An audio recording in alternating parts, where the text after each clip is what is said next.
All right, let's dive right in. Today we're talking about a really powerful idea called Decolonized Minds.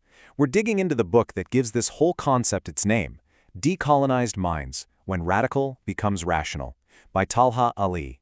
And let me tell you, it asks some pretty fundamental questions about the very systems we trust for our own well-being. I mean, just start with this question. What if the tools we use to heal are part of the wound? Wow, that just stops you in your tracks, doesn't it? It's asking us to really think about whether the solutions we're given for our own distress might actually be reinforcing the very problems they're supposed to be solving. So, to really get this, we have to talk about a feeling of exile.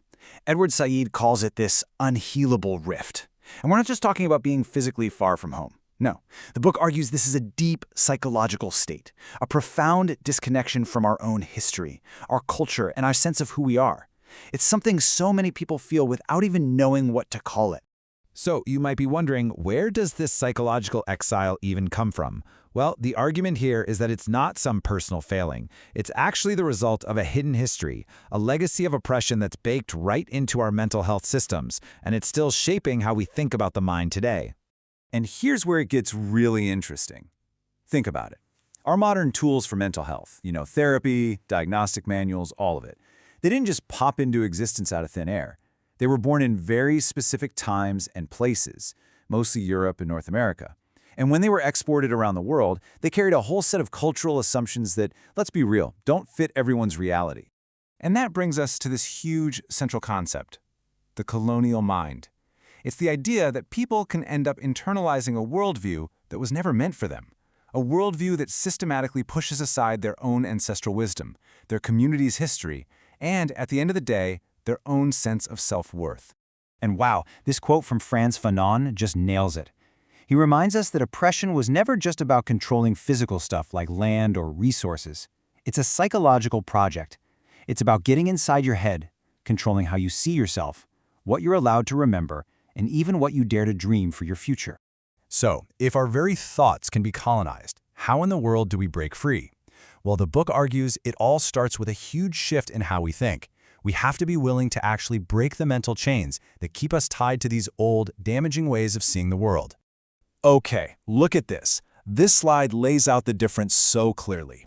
For so long, the starting point in therapy has been, what's wrong with this person? It immediately puts the problem inside the individual. But a decolonized approach completely flips the script. It asks, what has happened to them? What's the context here? It's a massive shift from individual blame to systemic understanding.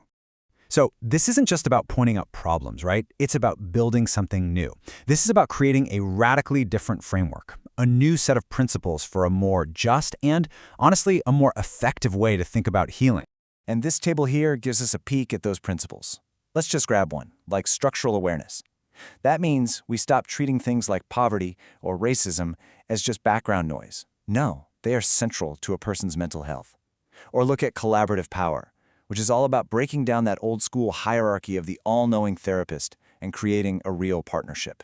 So what this all boils down to is a complete reframing of what healing even looks like. It means we start centering community wisdom instead of only trusting Western science. It means the therapist becomes a partner on the journey, not some expert on a pedestal. And crucially, it connects our personal healing to the freedom of our communities. And it sees that fighting back, resisting, is actually a powerful part of getting well. And that's the real kicker, isn't it? The book pushes us past just diagnosing problems and right into taking action. It's challenging all of us to stop asking what's broken inside of us and to start asking, okay, so what are we, together, going to do about the conditions that are causing so much pain? Which, of course, brings us to the path forward. And one last thought from this whole exploration I really want to leave you with. The book leaves every single one of us with this question. And it's not just for therapists. It's for teachers, for artists, for parents, for all of us. In our daily lives, in our jobs, are we propping up systems of inequality, or are we actively challenging them? Really thinking that through, well, that's where the real work begins. And it's exactly the kind of conversation we're going to keep having here. Thanks for jumping in.